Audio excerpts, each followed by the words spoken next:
Anthony, it's July 16th. I'm excited. It's another day, another show. Let's go, Anthony. Look at that new logo. I wonder what else is new.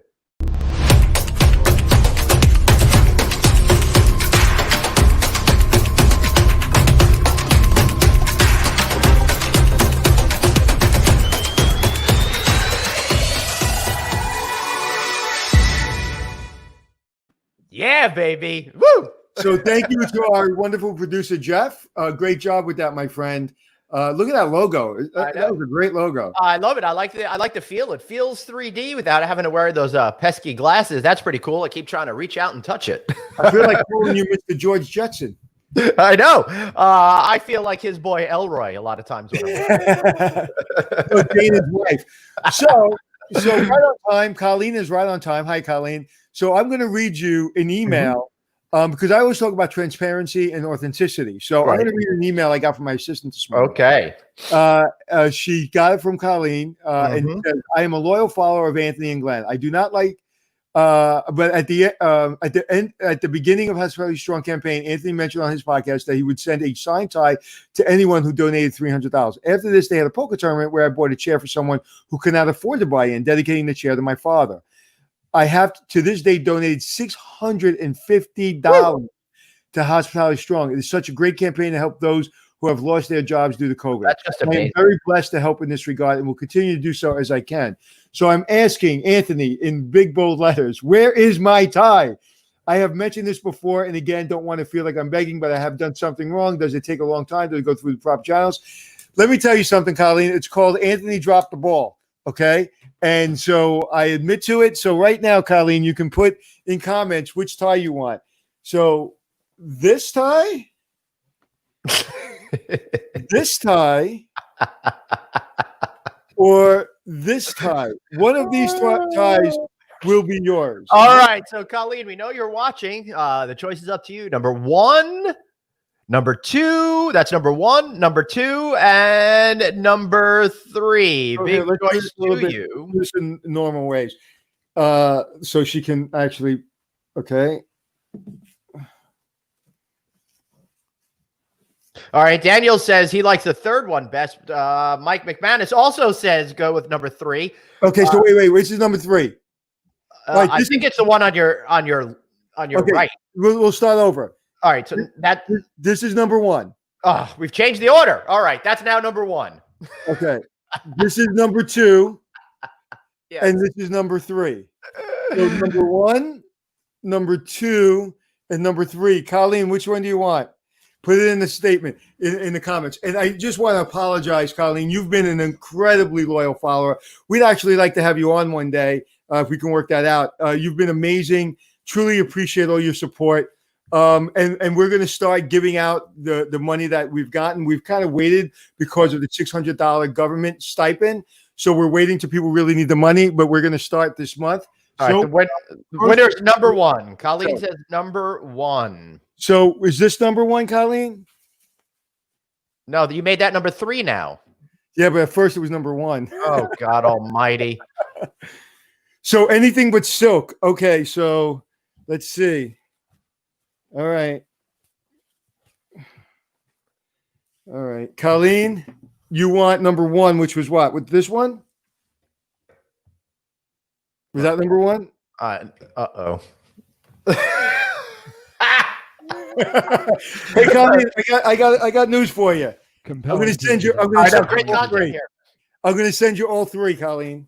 All right, there you go. That's a lot better. I think she donated another $50 this morning, so she totally. Well, let's see, Colleen. This one is a Versace tie. So you're getting a Versace tie. You're getting a Roberto Lorenzo collection tie, two very nice ties, and then you're getting a Tommy Hilfiger tie. So all three ties are coming your way. And it's the only Versace tie I have, and I'm giving it to you because I truly appreciate everything you've done for us. And they will be signed on the back, and I will be sending them forthwith, as they say. You ever take steak lunch? Yeah, forthwith. Thank you, Alexis, for loving our confusion. I'm not going to take blame for this. It's all Anthony's confusion. I'm an innocent bystander in this cluster F that's happening right now. But we will send it to you, Colleen. And thank you for holding us accountable and holding me accountable. And, that should be a moment, like even for your personal branding, anybody's listening. I just had a conversation with a friend of mine, and he's trying to hold his boss accountable. And I said, you can do it in a nice way. Colleen wrote a beautiful note, but she was kind of frustrated. And she shouldn't be frustrated. She shouldn't have to write that note. So, Colleen, I love you. Thank you very much. I appreciate it. And they'll be on their way by the end of the day. Do we have her address? Yes, we do. Okay, good. Excellent. All right. We're still waiting for one of our guests to arrive, Miss Michelle Russo of HotelAVE, but we do have the incredible Chris Green.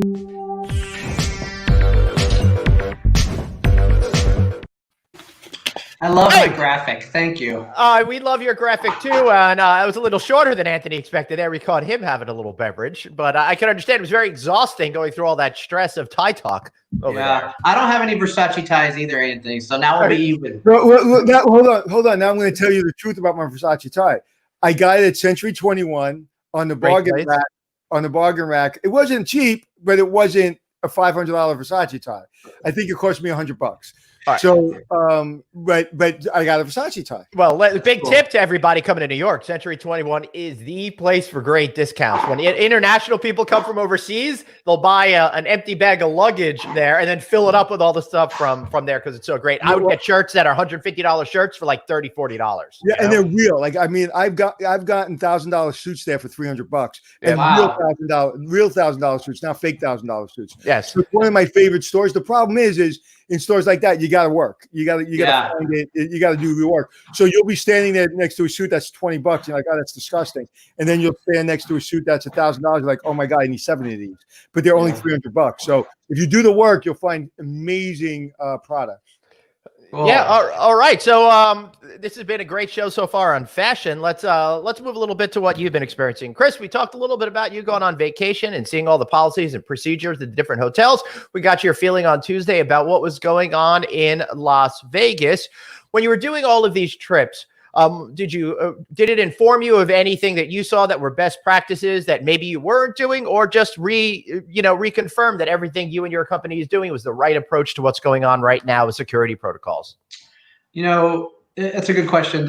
What I saw was it's how our behavior has changed over the past 4 months. Right? Is now what I noticed was when I went to a place or through a place that didn't have expected protocols in place, I noticed it immediately. So I won't call out any of the hotels, but I did say I went to 5 hotels in Vegas, and there were some where I felt completely safe. Everybody was behaving, everybody was mask protocol.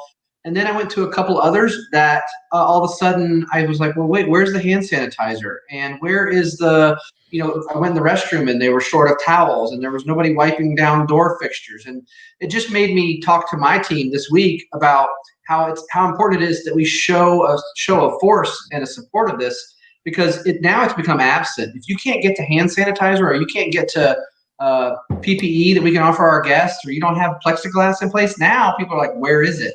And so that just made me talk about the fact that we've got to honor our commitment right now. I also told you guys that I believe we can do this, right? I know that we're seeing spikes, but we can behave responsibly and we can travel. And I think there's a hashtag out there, we can do this, but that's my new war cry right now, is we can do this and we need to do this. Our business is suffering so bad. 4 months ago today is when we had to make the changes and layoffs at Chesapeake in the field.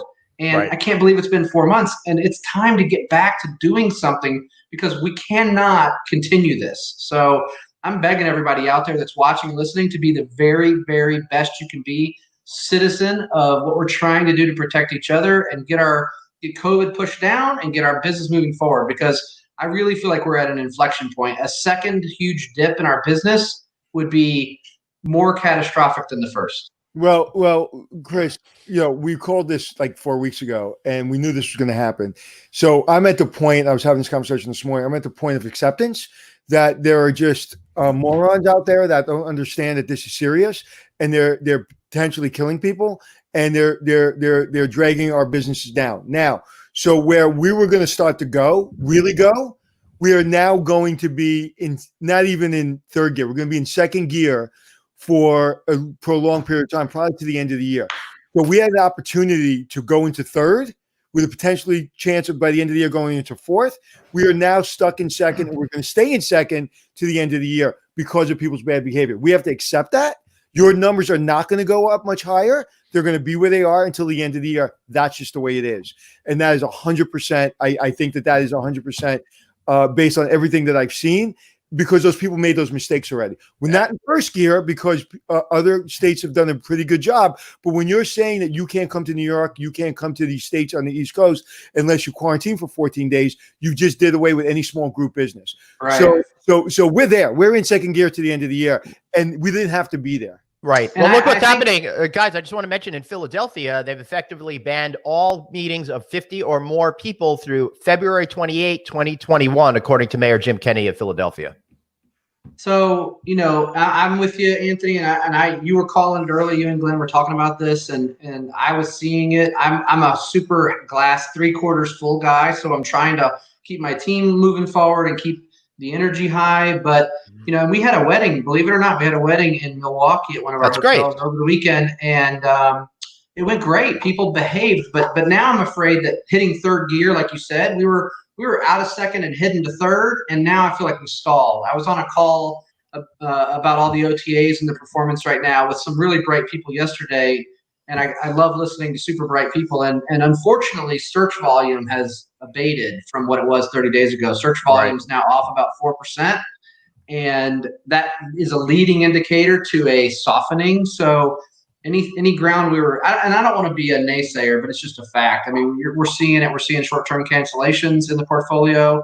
And then any of the weddings that we had, we've got some weddings that were going to happen in the next few weeks. Now those are on question mark because there's of new mandates, stricter protocols. Can we get ready, and can they get ready in time for the wedding? And do they want to have their wedding under those protocols? So yeah, it's like a damper. It's like we got hit on the nose. We were heading towards the food bowl, and we got hit on the nose. And it could have been avoided, and it's frustrating. And one of the things that you're not a naysayer by being realistic. I'm not, I'm a realistic person. And so we got hit on the nose, and we've got to slow down. And the reason we have to be honest is because companies listen to the show, and people listen to the show. And what's the thing? If I was a company right now, I would really, really go into extreme cash hoarding. I would really slow my roll right now. And I would really, really conserve my cash, because you got this far thinking now we can open up the cash straps because we're going to bring it in. I would go back and say, I got to hold. And even if that's close a building, even if that's keep people on layoff, right now, the number one thing we can do for our employees is keep hotels open when we're all ready to go. So if you have temporarily a hotel to long term, because when those employees come back and there's no more $600 stipend, we have to have jobs for them. Well, and here's the thing. And you guys know I've been transparent since the beginning. I've got a business to run. I've got a 63-year-old management company, and we're burning cash every single day. And we committed to doing that. But now the extent and the length of that cash burn is going to continue, to your point, Anthony. But my one commitment is that Chesapeake is still standing in 2021 and 2022 and beyond. And so that's why I have this plea for everybody to behave, follow protocols. Let's get through this and get done, because there's only so much any company can do. Like I said Tuesday, 7 local restaurants here in Jacksonville, Florida, have closed with signs that say we will never be back. We can't come back, because they had to close again, the bars. I just think this second blow is going to be the real. Listen, we're 4 months in, and the stress level, I've been having one-on-one department meetings with my team. The personal stress, I mean, some of my people just found out that their schools are not going back in the fall. So now these moms and fathers have to homeschool their kids. How are they going to deal with work? There's personal stress like crazy. And now we're getting hit with work stress again. It's a lot. Right. And I want to be very clear when people are saying to me, like, this fault, that fault, whose fault? This isn't Dr. Fauci's fault. This isn't protesters' fault. This is people doing the wrong things in the bars, in the restaurants, not wearing the mask. So people want to look at blame for not having a responsible response to this from a national level, that's where the blame lies. The blame lies in personal responsibility. You have to do the right thing. So let's stop attacking people and let's just do the right thing. Shut up and let's get back to work. That's what we need to do. Chris, I got to ask you, you live in a state with a governor that's taking a very different approach to what Anthony is saying right now. How does that affect your mental state? And what do you think is the general consensus of people wanting to travel under these circumstances within Florida and beyond? Well, what I've noticed is nobody's coming really from outside Florida to Florida. Now, there's the people that you see. Of course, the news and media is going to show the people that are going to Disney, and we got 350 million people in America, so some people are going to choose to go to Disney. But let me just say one thing: Universal and SeaWorld have been open for more than a month, and nobody said anything about that. Right. Listen, people are still going to travel, but I can tell you for sure it's muted. And although Florida's taken a different approach, and obviously we're seeing the repercussions of that approach, with the spike in the cases, they're just taking a different approach. So my family, we're still obeying protocol and making sure to be very, very safe and very distant. And go ahead, Anthony. Sorry. No, I'm trying to keep all the F-bombs at bay. You can say a different approach, and I appreciate that because you're trying to be elegant and appropriate. I'm just going to say, without using any foul language, is they're not taking the right approach. And when you look at a place like New York, and you look at a place like LA, and you look like a place of Florida, if those three places are doing it right, we're moving.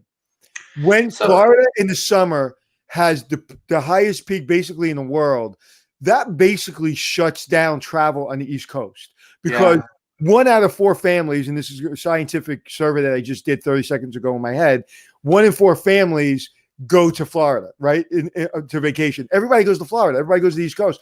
So that governor that did it really destroyed the hotel industry economy by doing that.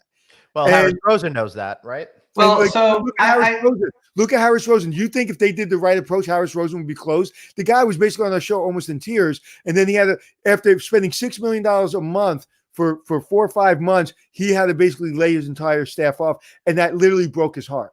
Yeah. Hey, guys, Michelle is here. So Chris, why don't you finish your thought and we'll bring I just want to there's a comment from a LinkedIn user that says there's many stories of hotels having success as well. I think we need to look for the glimmer of hope.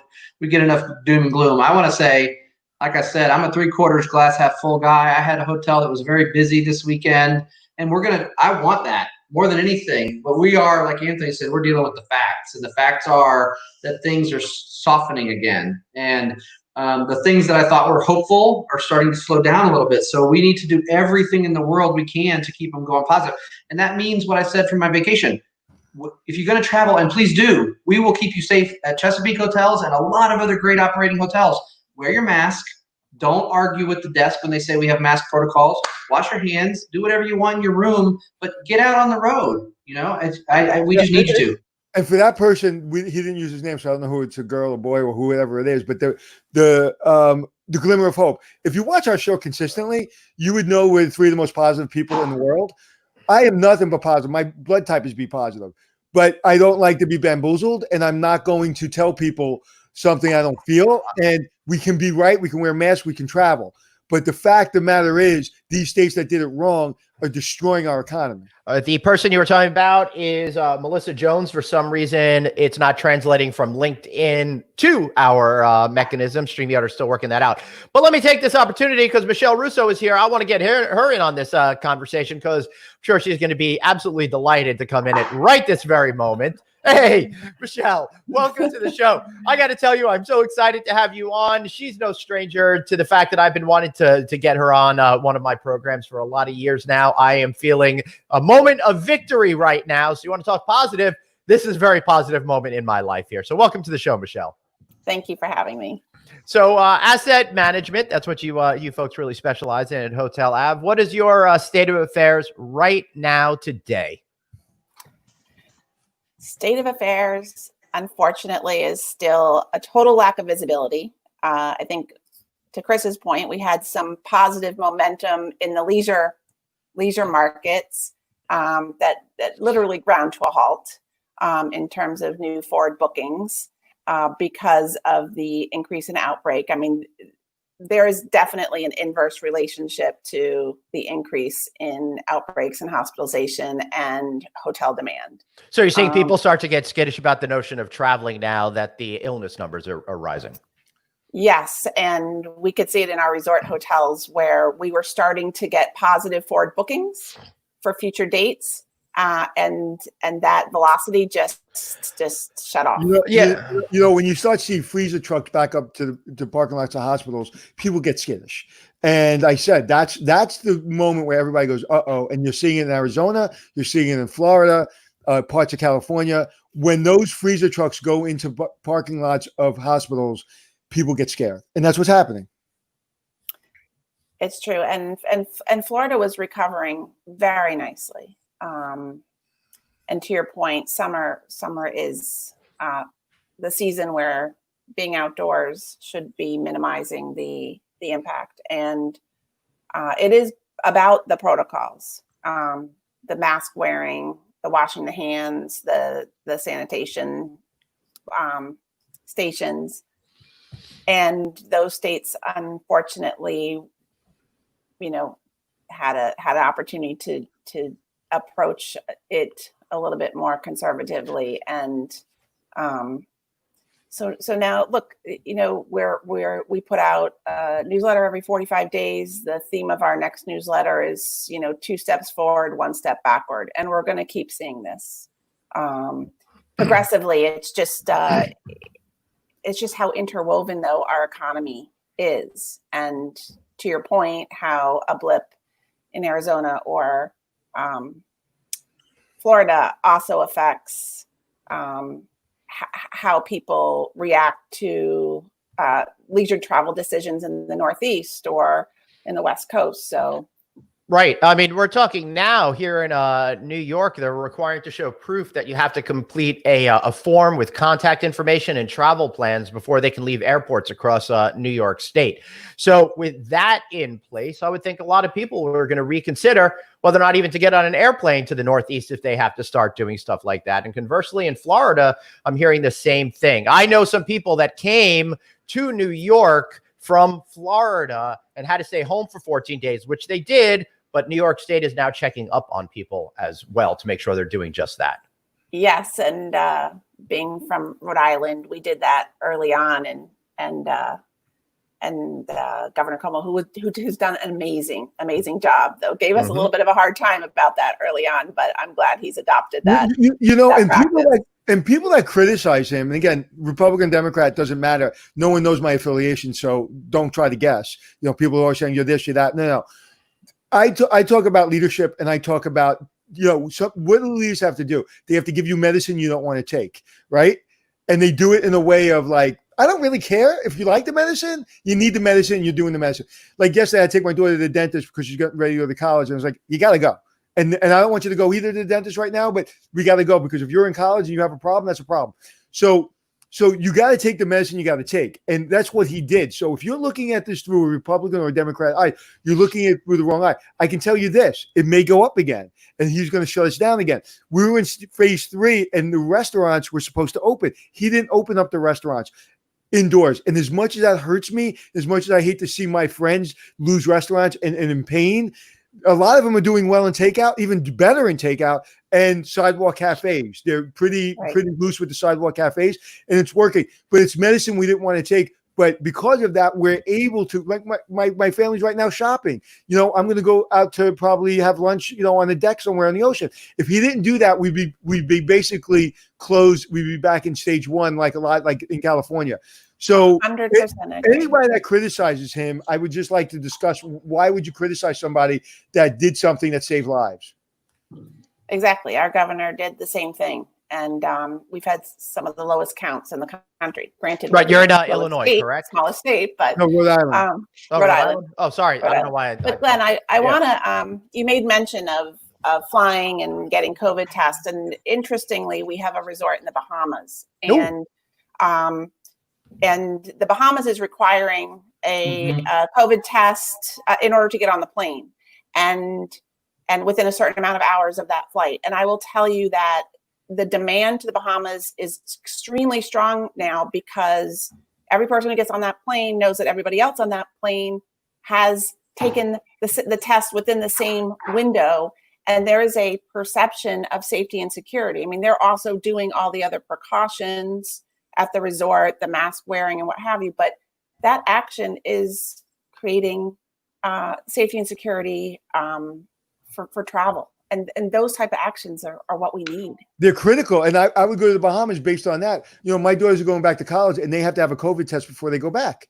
Mm-hmm. Like, and if they didn't ask for a COVID test, I'd be pissed. Exactly. Yeah. Yeah. All right. So I think we pretty much covered that particular topic. Michelle, let's talk numbers. Michelle, numbers. Yeah, right. That's what are you thinking about right now? How are you adjusting your business? How are you coping with this, even on an emotional, personal level? Because you've got a lot of responsibility. This is a company that you're a founder of, and you want to make sure it's staying strong and healthy. Yes. So, and I think Chris will nod his head. You know, leisure. Our industry has always been able to induce leisure travel, and leisure always, therefore, has led us through a recession and somewhat compensated for the corporate and the group markets.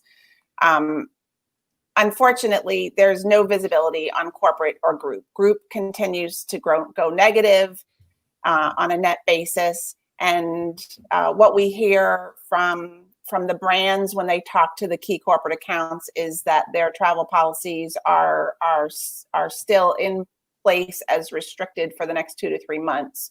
So when we look out, we love to have data to make informed decisions and manage to them. And right now it's educated rational guessing. And so our educated rational guess is that it's going to take a period of time between when employees of companies, first they need to go back to the office. They need to get used to that process. And then we're hopeful that happens in September. Primarily, a lot of people, we have a late Labor Day, we have Jewish holidays. So we're thinking that September's not, going to be the month where we're going to start seeing some corporate demand. We're thinking that we're going to start seeing a little bit of that happening in October, November. However, if we don't see it, many urban market hotels may not be reopening until March. And the reason is because right now we're managing to losing less money and staying closed and managing costs versus opening and then going into a very seasonally slow season when the hotel, even in good times, would lose money doesn't necessarily make sense. So we are extremely hopeful that, the companies reopen their offices, people get used to that routine that generates a certain comfort level to then take those corporate travel visits. And, we are expecting that companies are going to minimize travel as a cost containment initiative like they do, but we are hopeful that we'll see a little bit, and that's the first step. Corporate, group, we're not really expecting until kind of in any big way until mid 2021 at best.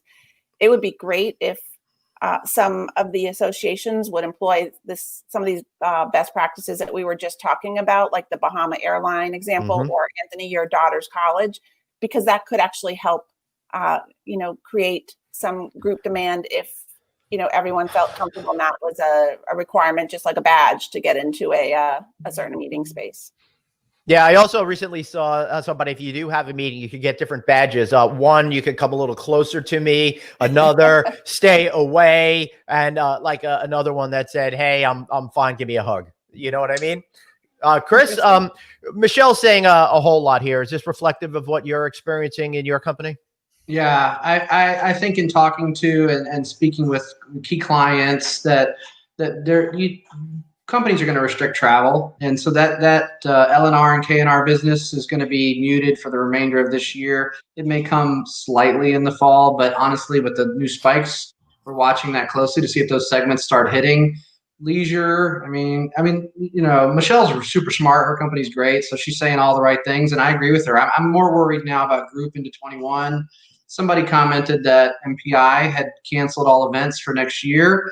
Wow. And if that's the case, that's a big blow to the industry. I don't know if that's fact, so somebody needs to fact check that. Yeah, I can't imagine canceling an event for a fall of 2021. That just seemed really, really too much.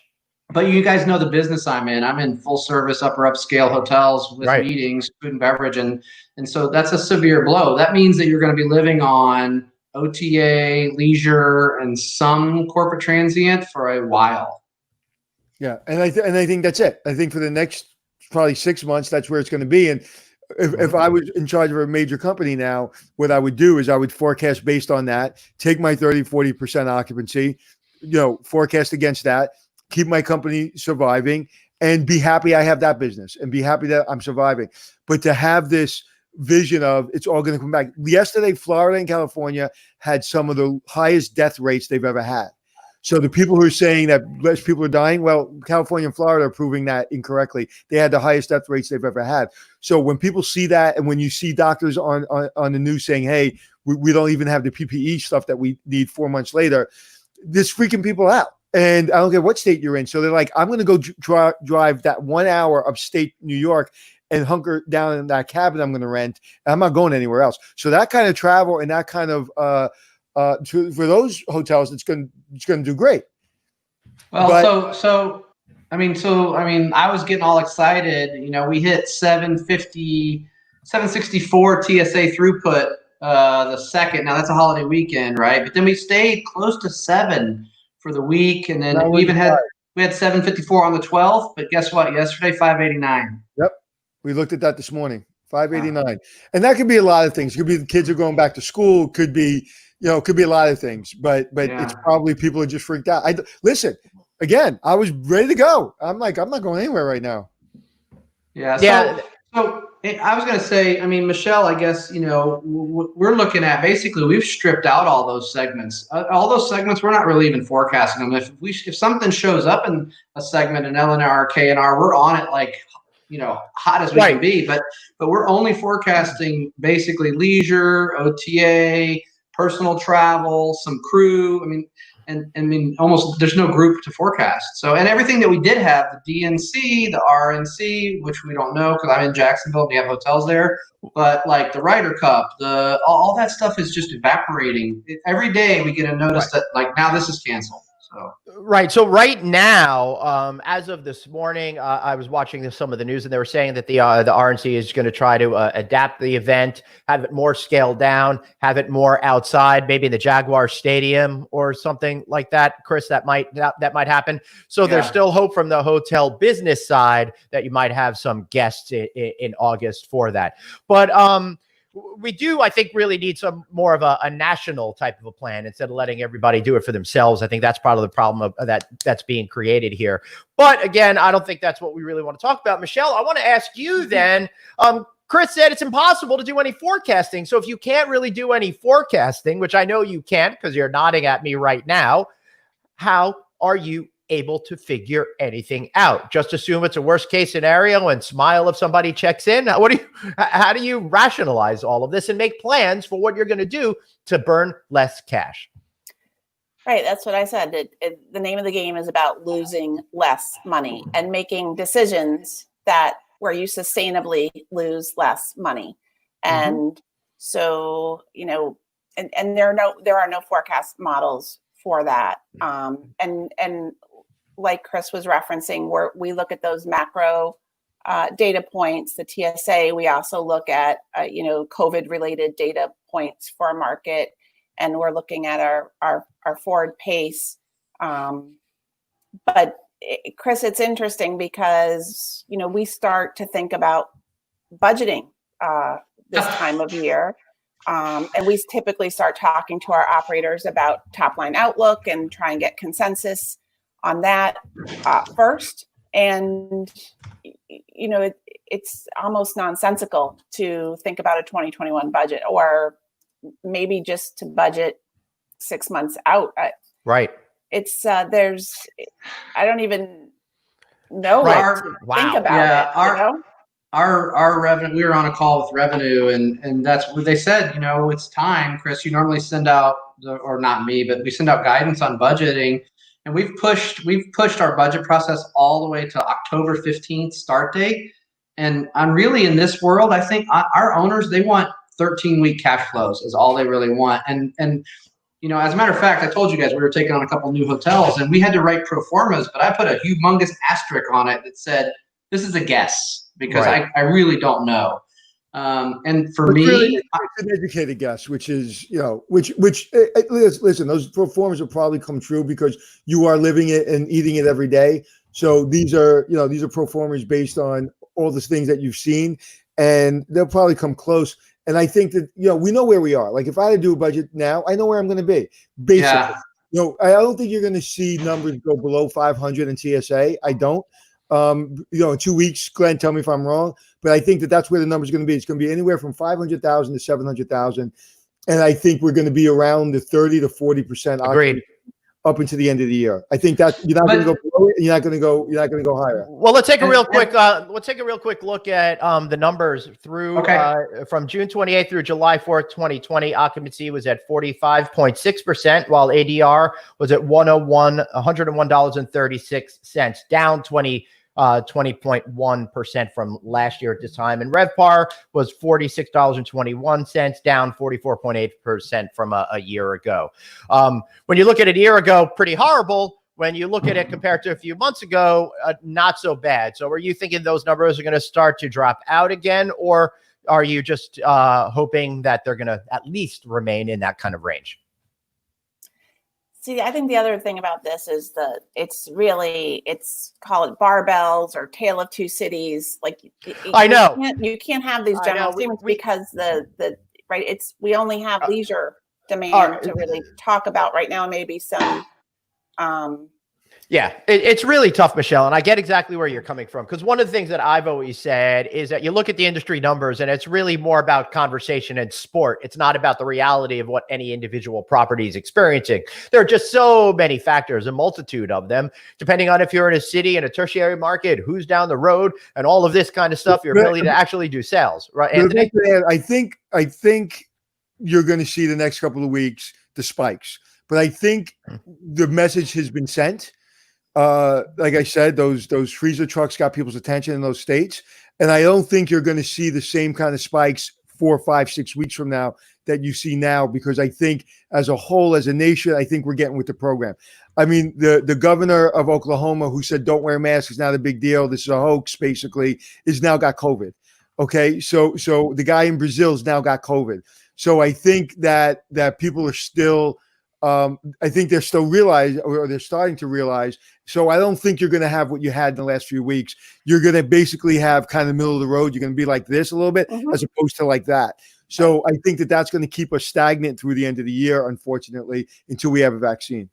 I mean, that's what I'm looking at. I'm looking at, as a company, we did 41.1 last week, and I'm thinking we're going to be between 35 and 45 for the next foreseeable future. I think that there is a certain amount of demand that's going to continue to come. But truth be told, just like Michelle said, half my portfolio, not half, but there's half that did probably 60 and half that did sub 20. That's how I got 41.1 average, right? I want to go back to the budget point, Michelle. The problem that guys with doing a budget, I agree with you, Anthony. We can probably do a budget, but when we present those budget to owners, there's going to be some really, really long discussions about, wow, I don't know how this looks for the 18 months going forward for me as an owner, for debt, for coverages on my debt, and this investment that I've made. Maybe it's a consortium of investors.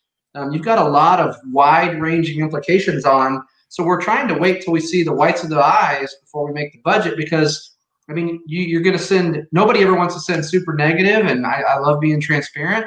But we need to know. Like I said, I was on a call with my corporate team this morning, ops team, and we were forecasting as a company 45.5 in August, and now we're going to probably pull back to 40-ish. So that's a big swing. And a lot of our hotels can't break even below, say, 48, 49%. So it's a challenge. That's really rough. Well, one of the things that you do have some modicum of control over, Chris and Michelle, is staffing. I happen to be talking with Amy Watts before coming on the show today, and I asked her to pop on and ask this question.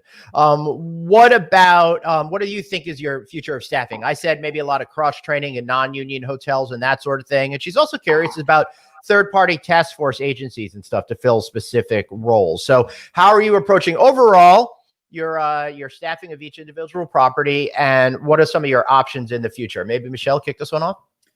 Sure. And I think it does tie to the budget process too, right? That we almost have to do sensitivities and almost have to look at what our assumptions are at each kind of increments of 5 occupancy points and kind of what we're reopening when, because that all factors into it. Mm-hmm. But with respect to outside agencies, a lot of our hotels got PPP loans. Right. Those loans and the amounts, dollars of forgiveness are based on employing people, full-time people, right? Not third-party companies. Mm-hmm. So, and we have a lot of our associates out of work right now. So I'm not sure that we would be looking to outsource functions where if we could bring our people back to work. Right. Makes sense. Chris. So so it's people and economic. Right. Chris, you agree? I do agree. I mean, I think I've told you guys before, I think we're going to, after 9/11 and after the financial crisis, we saw new staffing models in hotels. And I think we're going to see that again. I think we're going to see more blended management positions. We're going to have to come out of this, at least for a near term. I think sales and marketing is going to be an opportunity because big group boxes are, you might have 7 group salespeople. And I think that you're going to probably be doing something different structurally, selling to broader markets, maybe 3 or 4 people selling until we get business back. So there is going to be some reduction in force, and then we're moving to touchless in a lot of areas. So I think there's going to be some opportunities in staffing there, reduced housekeeping. I don't like it, but I told you guys, we laid off 2,200, and I may not even be able to bring back 600 or 700 of them this year total. We've only brought 300 back so far out of 2,200.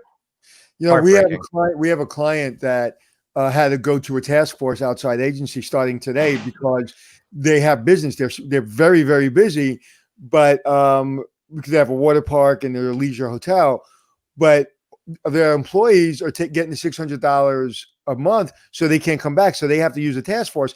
And on top of that, the state, just like we said yesterday, the state said that you have to clean every room every single day.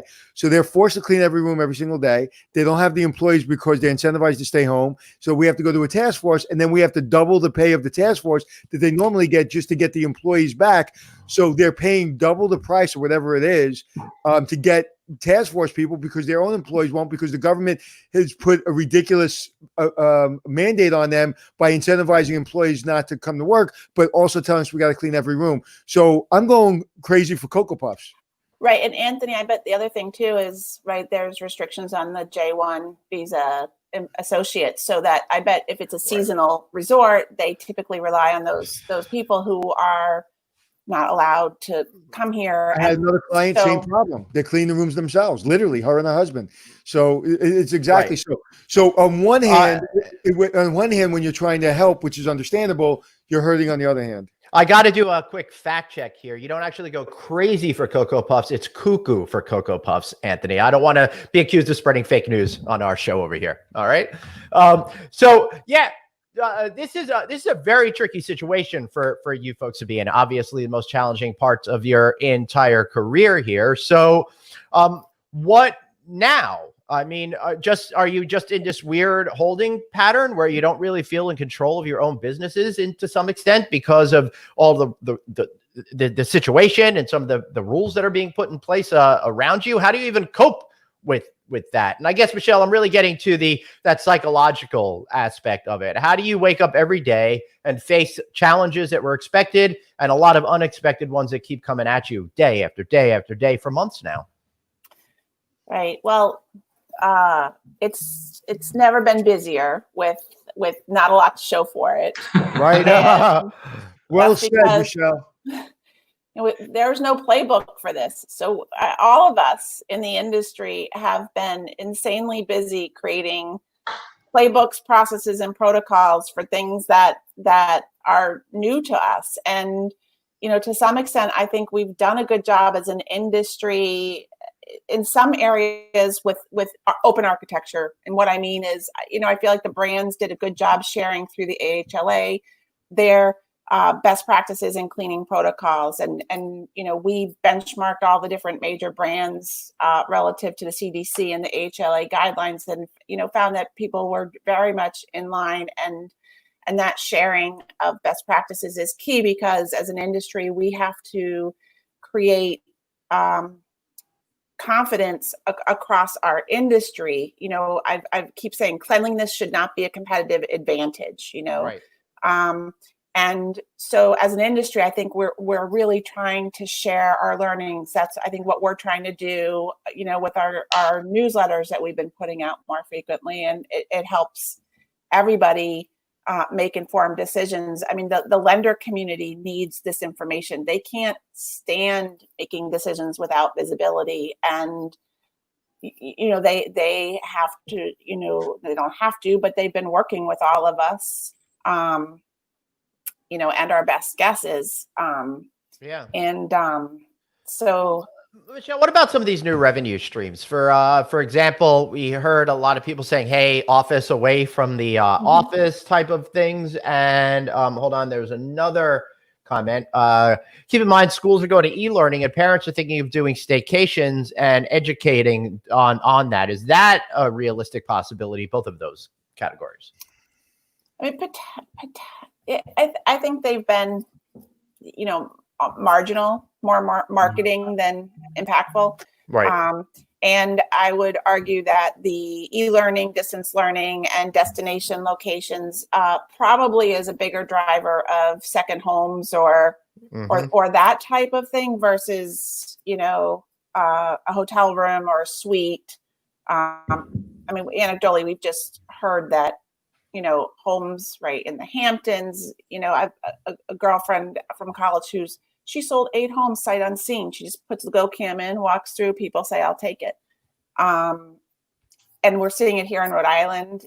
So I think that distance learning is affecting the second home or the resort market more than hotels, but it is a lot. It's logical, probably for the extended stay hotels in less dense areas, potentially. But like you said, I think it's marginal at best. Marginal is the right word, Michelle, for sure. I think I told you guys when I was in Utah last week, I met with somebody that I know out there, and this is remote southern Utah. It's lots of wide open spaces, but he had told me that the local deed office processed more purchases in the past 30 days than they did ever before. It's a record year all time in this county that we were in.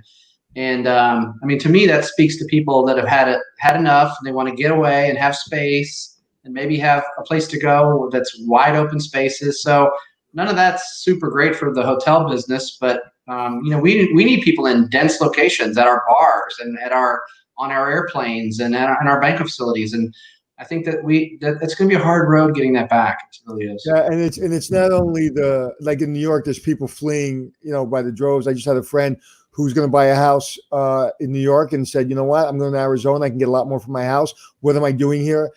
Because of some of the laws that have changed in New York, unfortunately, and it's changing, and hopefully it'll change back really quickly to a year ago. But people are getting nervous and moving out, and you can understand. You can understand.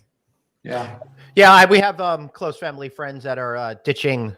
Living on Long Island and moving to Sarasota next week because it's just so expensive to live up here. The amount of money that they could save and have the same exact lifestyle is unbelievable. Yeah, and those people that were kind of staying, saying, "You know what? I know I'm paying taxes and I know it's expensive to live here, but I have Broadway, I have great restaurants, I have this is the great city in the world, safe city in the world. I'm willing to pay the premium." Now they're like, "What the hell am I doing?"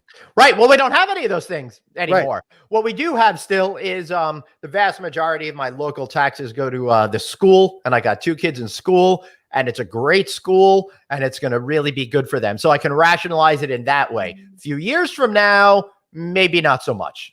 Right. So, right. But it will be interesting with all this remote working, and we're generally hearing it's being well received by the companies. Yes. how is that going to affect corporate demand?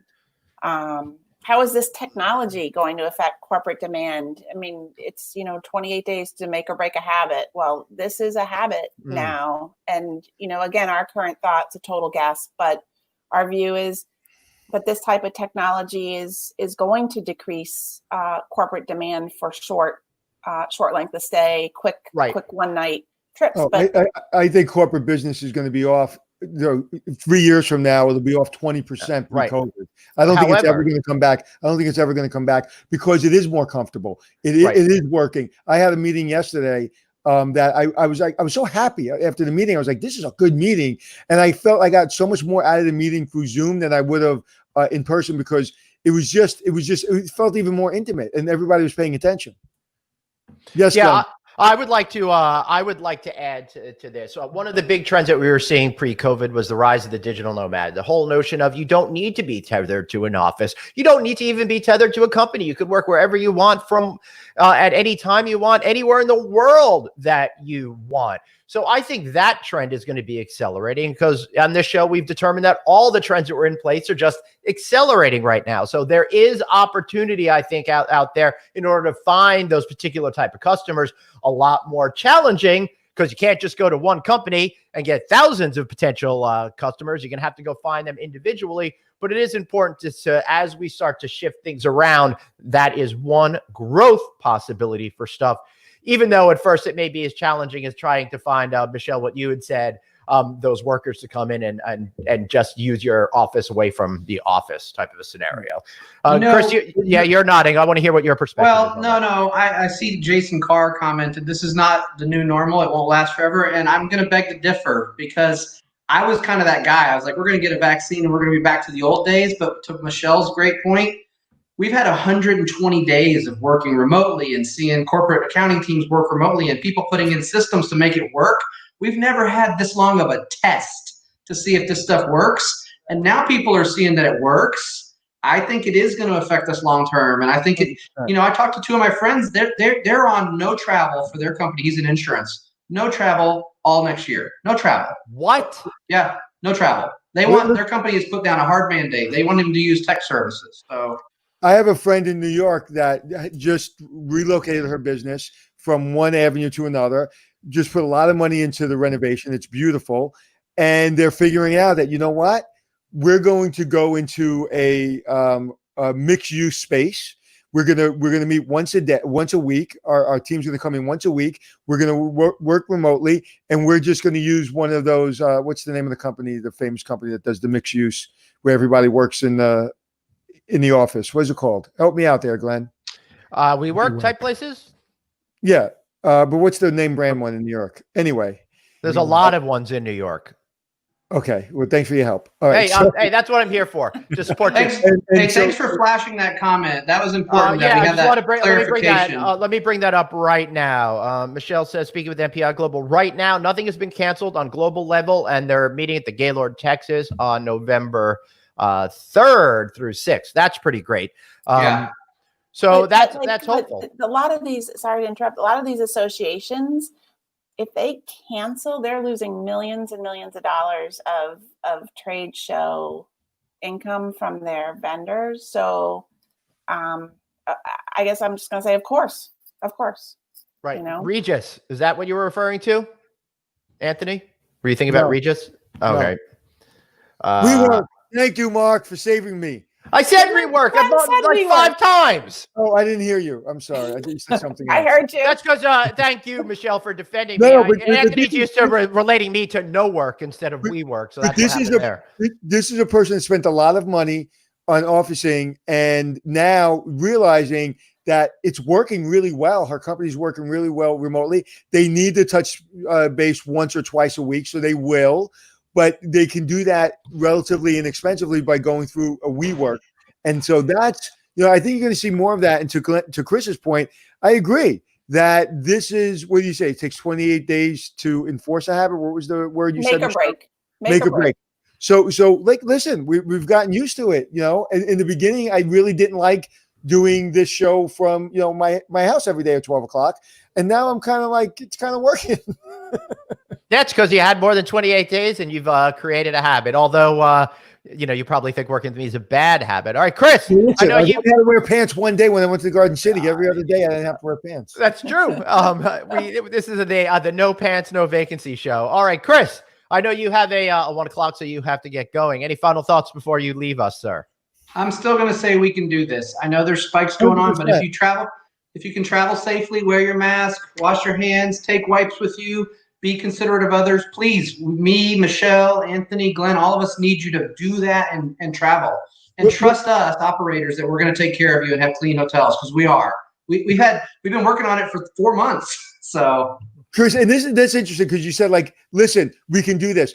So because of the behavior and the way people think now, is we're afraid they're going to take a little bit of what we said and go with it and say, oh, they're saying we can't travel and things are getting worse. No, we're not saying that. We're being realistic and we're saying, please travel, please be safe. We can do this 100%. That's what we're saying. If you just take sound bites from this show and you decide to blast it across social media, you may be able to pick up a sound bite where I say, hey, it's pretty bad right now. But make sure you also use the soundbite and say, we're still going to travel and we can still do this. And that's the problem with our society right now. People take sound bites and use them, and we're being positive. We're being realistic, and we're going to get through this 100%, and we're going to come back bigger and better. But that doesn't mean it's not going to change. If you look at the music industry 15 years ago, would you ever think Cher was going to be playing a hotel in Vegas for 6 months to make a living? No, they figured it out. So somebody in our LinkedIn audience here started up hashtag we can do this hospitality. We can do this. Let's behave and get it going. All right. Thank y'all. All right. Thank you so much. We'll see you next week, Chris. Yep. Take care, man. And not just anyone, Daniel, our biggest fan. Yeah. Well, don't say that to Colleen, Well, but she was biggest fan until you didn't send those ties. Now she's had it with you.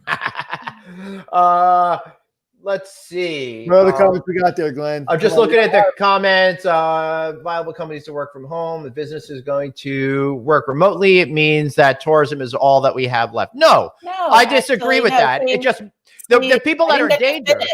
Right. I didn't get to finish as Go for it. Said that short term, we are expecting, but we are also viewing that this change of behavior, people working remotely, they may have to come in once a month, once a quarter for a week to the home office. That's going to create hotel demand.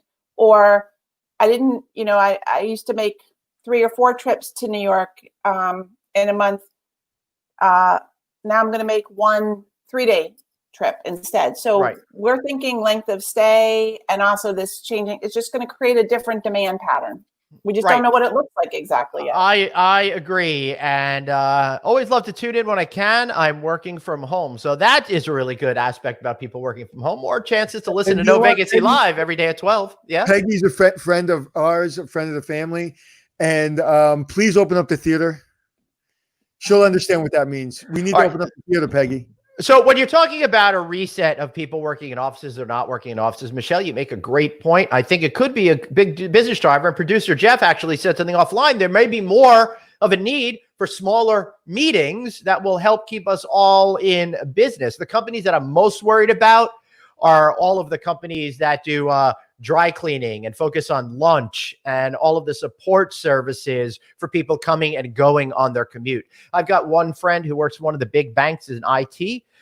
He no longer has to take a 2-hour commute each way to get to his house. He's more productive than ever. He's with his kids more than ever, and he's happier than I've seen him in decades. So there is a lifestyle issue here as well. And I bet you he'd love to be able to hop in a car and go on a plane to go for an office meeting for 2 or 3 days and stay in a hotel at the same time. So a lot of chances in the future.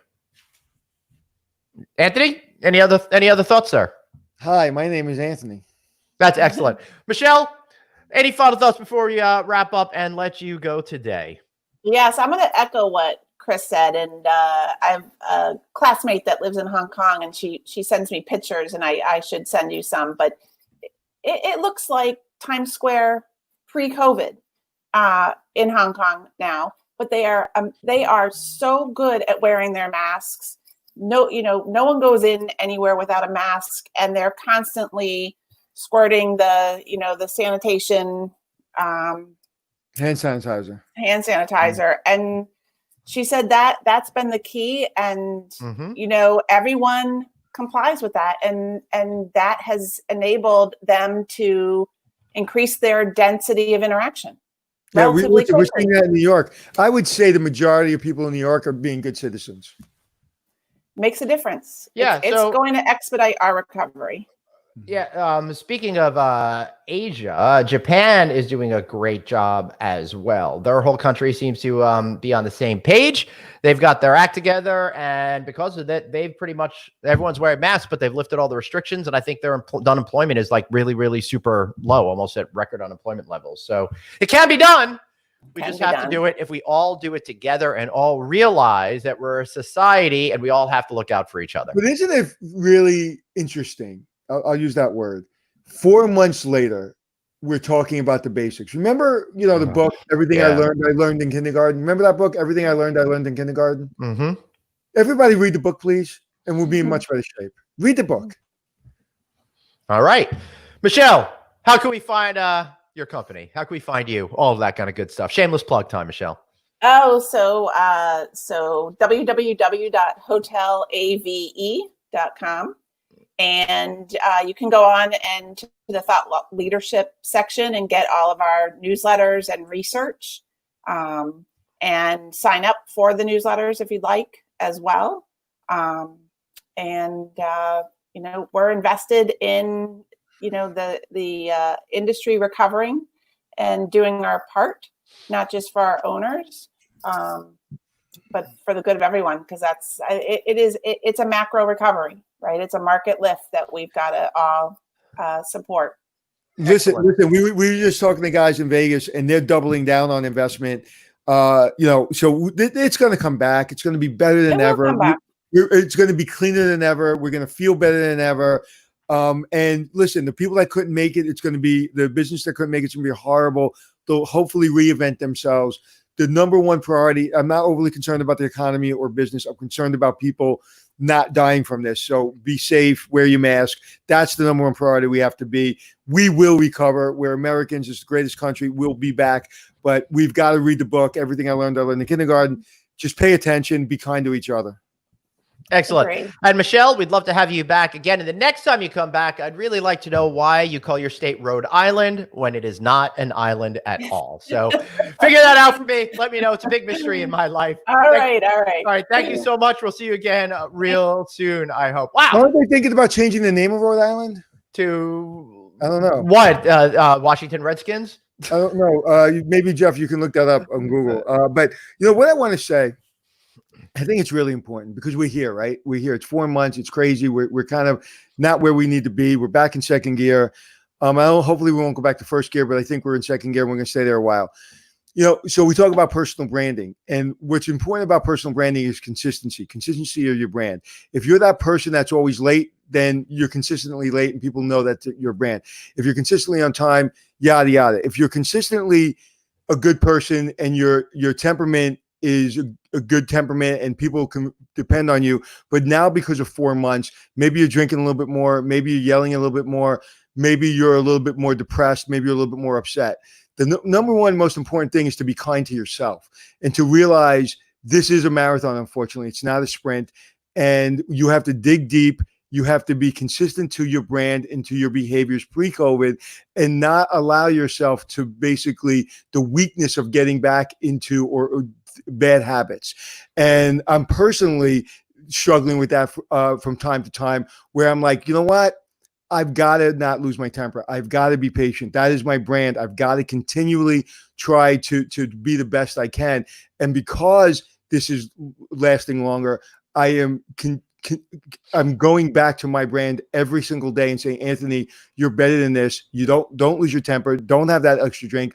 Don't play that extra game of poker. Don't escape from your responsibilities. Challenge yourself. Be that better person. And I think that right now, 4 months, we have to really go back to the well and say, hey, we got to double down on patience, being kind to ourselves, and consistency. Right. Yeah, I absolutely agree with you. And one more note on Rhode Island. The official state name is Rhode Island and the Providence Plantations. They're looking at getting rid of everything after the word island as the state name. Thank you, Michelle Russo, for giving us that information from backstage. I really appreciate that.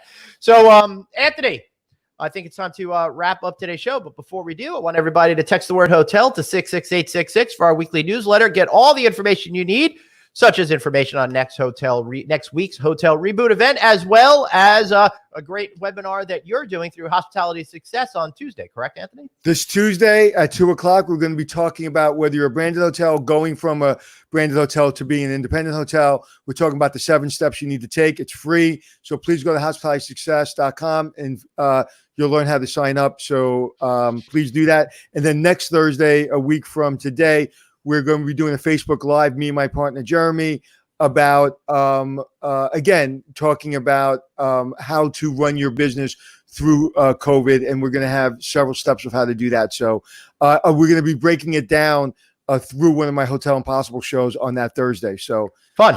Please look for it on my social media. It's coming to you very soon. Excellent. And next week's Hotel Reboot, Wednesday at 2 p.m. is going to be focused on refinancing and reinvesting, all the stuff that you need to think about when it comes to the money side and the investment real estate side of your business. So check us out at hotelreboot.com over there. Anthony, this was a very inspirational show. It was kind of sad at one thing, but I really came away with the message that we absolutely can get through this. We absolutely will get through this. And now's the time to just be smarter and more clever than the competition. You have to be determined. You know, there's a lot of people dealing with stuff a lot worse than you're dealing with. Yep. And some people, you know, that's not true. Some people are dealing with life and death right now, and they're dealing with the worst of it.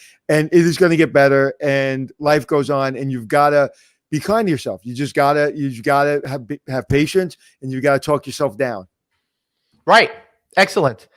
All right. Well, I'm going cuckoo for Cocoa Puffs now, so I guess it's time to go. See how I use the right phrase there, Anthony? All right. Thank you, guys. Really appreciate it. Remember, you've got one life, so blaze on. And be kind to yourself.